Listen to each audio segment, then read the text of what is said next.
ranger station and got myself some more firewood. Good afternoon, everybody. I kind of just was lazy morning today. Just getting my breakfast made and getting caught up on a couple work-related things. Enjoying that Starlink, definitely. And now I'm heading back up to the cabin with 4 more bundles of firewood because I burnt through most everything already. And I'll be able to keep the cabin warm tonight, I hope. at least as warm as I can anyway, so head back up, get the wood in there, and we got some other things to do.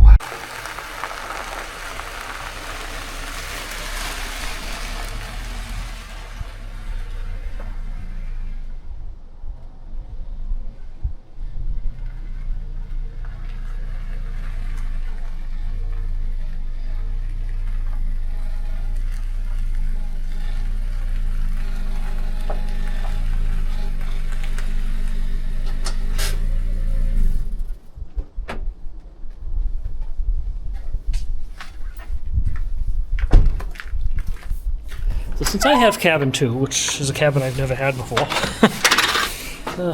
let's take advantage of this. I'm going to try to see if I can find the remains of cabin 4. Now cabin 4 was out here someplace. And as I understand, I could be wrong on this, so if somebody knows better, correct me. As I understand, it was torn down because of termite damage. Got a really bad termite infestation. They didn't want it spreading to the other cabins.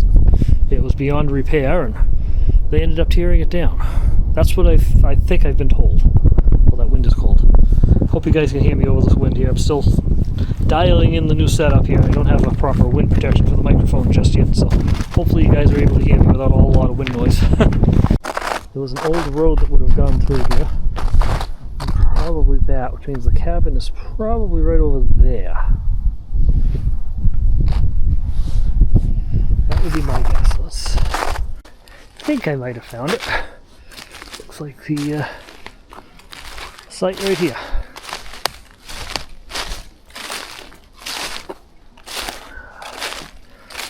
See all these rocks, definitely some concrete. This is probably where it was.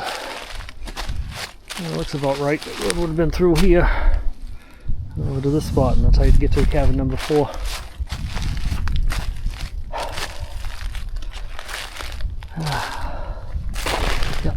This is probably the what's left of the fireplace on it right here.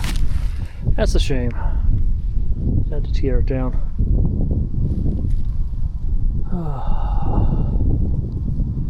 Yeah, I think this is it. The rocks and concrete.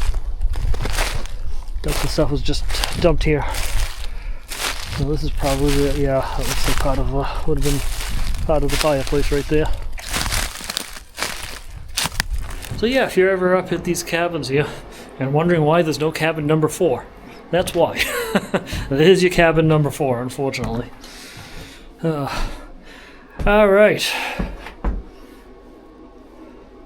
Motion sensor light.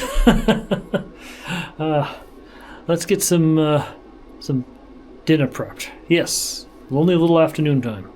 I'm playing with the slow cooker today. Okay, so what I'm making for dinner is going to be a very experimental, deconstructed chicken pot pie in the slow cooker. I say experimental because I've never tried anything like this before. I'm not following any pre-made recipe. And deconstructed chicken pot pie is basically chicken stew in gravy. It's basically the insides of the pie. These are best served if you have biscuits, which I don't have. I don't have an oven to bake them in here either. So I don't have any biscuits, so I'm going to serve it with mashed potatoes instead because that's easy. So this is actually a very simple dinner. The most complicated part is you got to slice up the chicken. Outside of that, this is actually, if it works the way I expect it to, this should be a very easy to make dinner. Let's find out. So first step is I'm just going to slice up the chicken into little pieces here. Smaller pieces will, of course, cook better in the slow cooker. The chicken's cut, so I just throw that right into the slow cooker as is. This is where it gets easy. You get your chicken. And this is what I'm using for the chicken gravy. This I don't know if it's going to work right or not. Usually you want to put this in boiling water, so I don't know if this thing's going to get hot enough. But we're going to try it. Up a bit.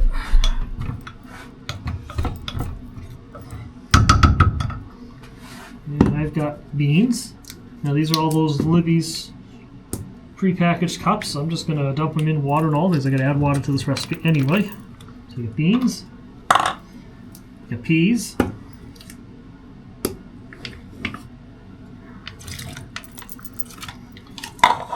I've got corn. I got a mess on the counter because every time I open one of these I splash. And I got carrots.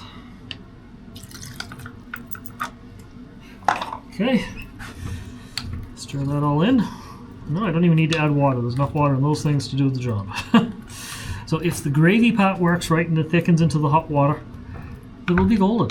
I don't know if that's going to work yet. That's the experimental part. Pretty much all there is to it. Stir it all in nicely. All right, let's see what happens. Okay, slow cooker in. Turn it on. And that's it. Now we wait. And while we're waiting, we might as well go out for a hike.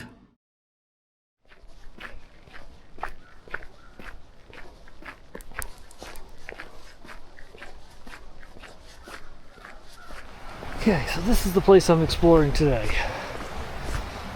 This is the area I want to check out. See where it takes me. Yeah, I want to put my ice cleats on here too. Explore this area.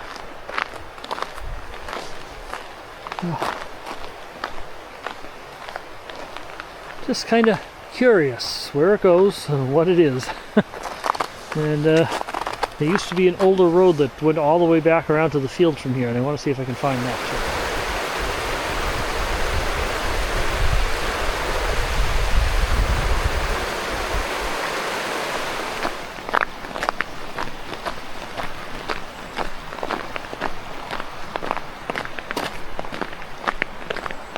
This is the start to the Mohawk Trail. It's the trail into it. But that's not where we're going today. Maybe later. We'll see. See what I feel like doing. But right now we're heading this way. And I want to see where this road goes. And what I expected. Utility storage area. Secret stash of firewood as well. Obviously the firewood they use for the cabin. I mean not for the cabin, for the front office. Not the bundles they sell. So they got themselves a pretty good stash of it out here. Alright, that explains why they got tire tracks here too. And some old picnic tables. Yeah, so it's kind of just using this as a utility storage area. Alright, kind of what I expected. But it keeps going. So I'm going to keep going. Okay. It seems a little anticlimactic.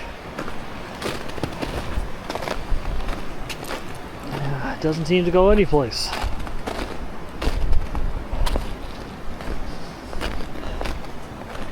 So, it's not what I expected. I don't think we've reached a dead end.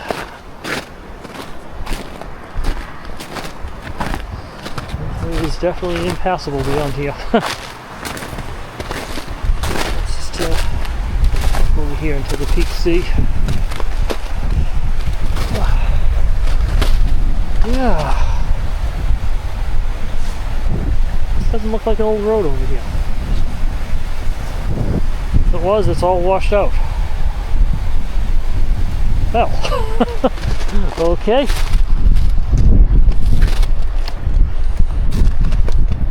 So we're gonna head back.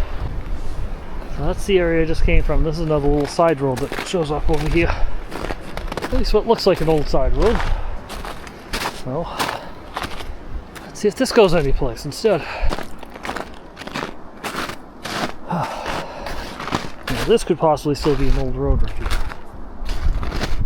Very old road, but an old road. Well, looks like this road is impassable here. So the road that used to go through, so this is a little spur apparently, that's just looking down at the other place where I just came from. So the road that used to go through here, it's not passable. It is absolutely not passable. It looks like it's gotten washed away into the river somewhere along the line. Which is why the road no longer exists. So, I guess we're heading back. We'll switch over to the Mohawk Trail. I can never get through here. No, we're just going to take a nice little hike that way instead. Alright, Mohegan Mohawk Trail it is. Let's do some winter hiking.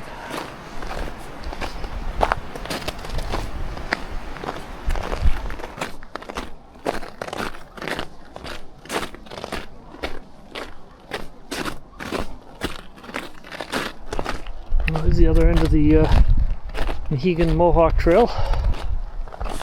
By the other river here. And this is the other side of that road I was trying to follow. This part I've explored before. This is where the road would have gone originally, right through here. Obviously, all these little trees weren't growing here at that one point in time.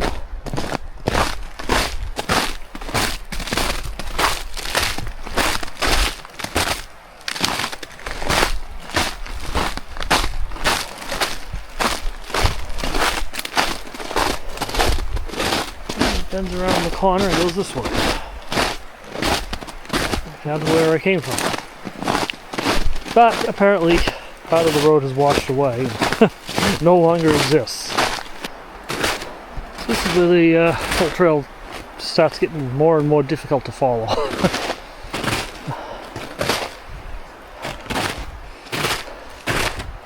Definitely a lot of deer tracks coming through here, so deer certainly hang out here.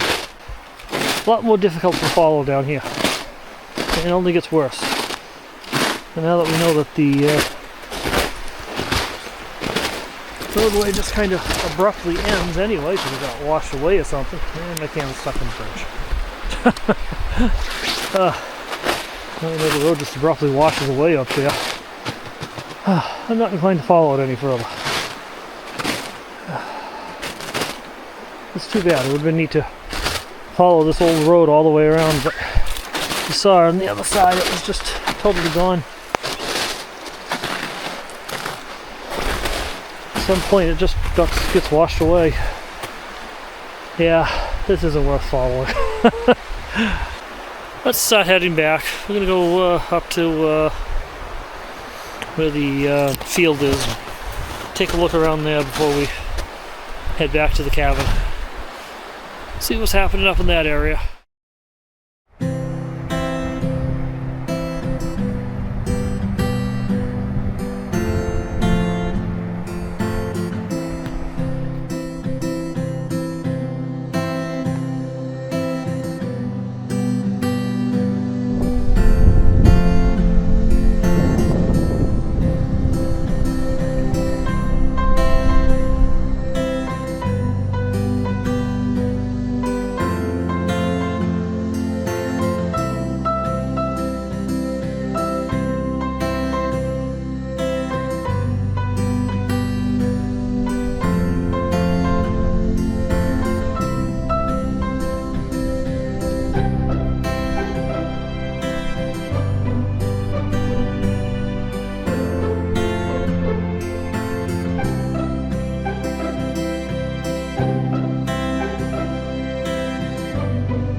watery. Not bad. It's cooking. Okay, it's been cooking for a while. I'm getting hungry, so I want to see how this is coming along here. So let's see if we can find a piece of chicken and stab it with the thermometer and see how this is cooking up here. That's looking real good right now.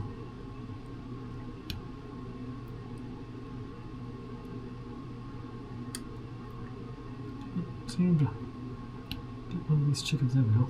Oh yeah. 185. This is done. This is done.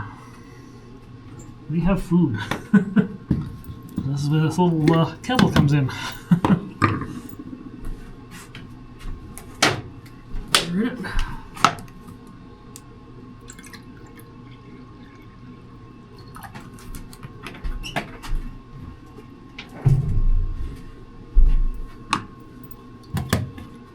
A nice little kitchen setup. I could live here. Let's straighten this up. Yeah, it's rather watery. The gravy didn't thicken the way I was hoping it would. Sure smells good though.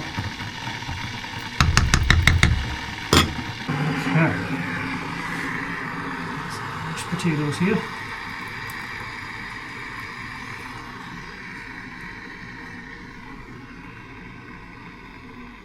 Smells good.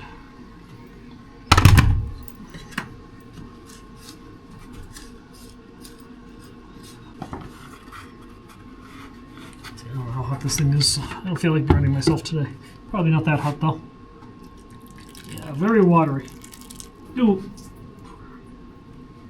Well, that didn't work. What a disaster.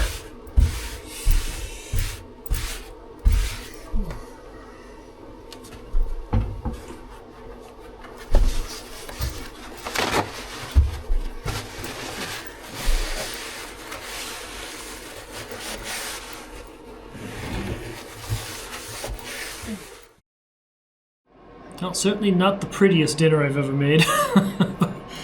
I'm hopeful it will taste good, though. First, though, we're going to do another root beer review. Yes, 2 root beers reviews in one trip. That sliced root beer was kind of a special case there. I was doing that as an extra bonus here. This time, though, one of my subscribers said I should try polar root beer. So, why not? I picked up a case of polar root beer in Market Basket. Let's see. Go over the ingredient list, wherever it went. Where's the ingredients? Alright, looking over the ingredient list, we have carbonated water, pure cane sugar, which is good, natural flavors, okay, good, caramel color, that's normal, sodium benzoate, preservative, Acacia gum, and Quilla extract and citric acid. Okay. Anyway, let's see. Oh, good fizz to it. Smells good. Let's see.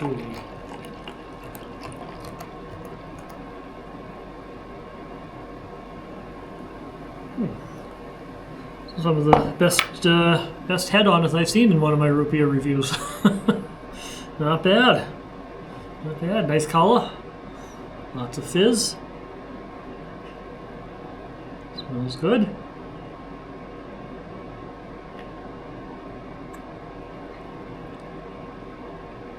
Tastes good. Okay. Not a bad root beer. I'm not going to say it's the best out there. It's got a sweet and tangy taste to it.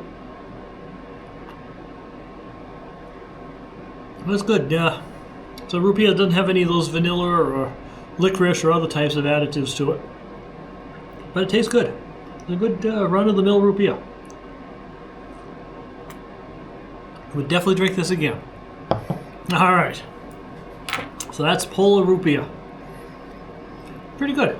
It's pretty good root beer. I definitely got to come up with a rating scale for all these root beers. Alright. Now, the big question is, it definitely came out way too watery. No doubt about that. But how does it taste? That's the big question.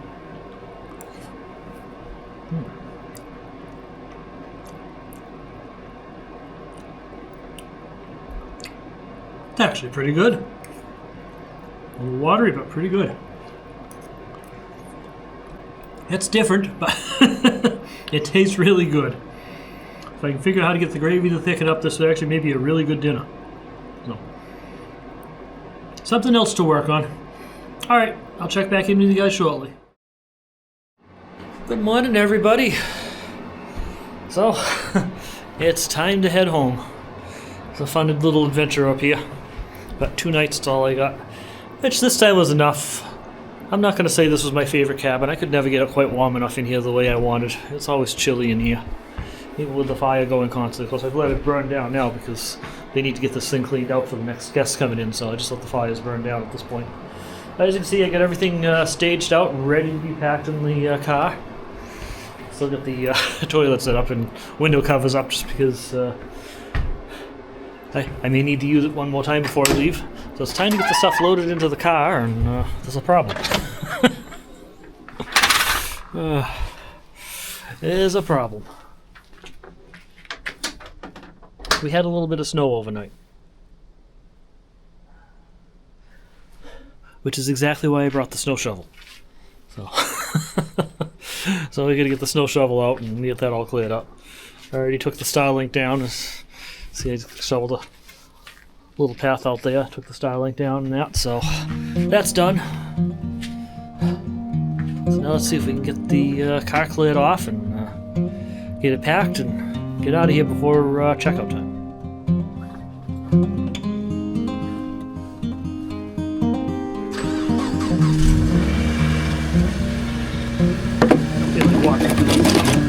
I'm gonna shuffle.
So it looks like I got everything. Cabin is now empty. I miss this cabin. Not gonna miss the cold. Never get this cabin quite warm enough. But I won't miss that, but I'll definitely miss the cabin. Alright, let's get on the road. This is what I get to drive in right now. I'm pretty sure Route 2 is going to be well plowed though. Oh, I'm so glad I got the Subaru and not the van today. The van would not be enjoying this. Not at all. Yep, another winter adventure down. In fact, my first winter adventure of 2026. On the road. I'll be back at Hancock Campground in the next one, so stay tuned for that. And in the meantime, I want to thank everybody for all the support so far, and this is going to be a fun year. So with that, remember, slow down, enjoy life, and always be kind. I'll talk to you guys in the next one.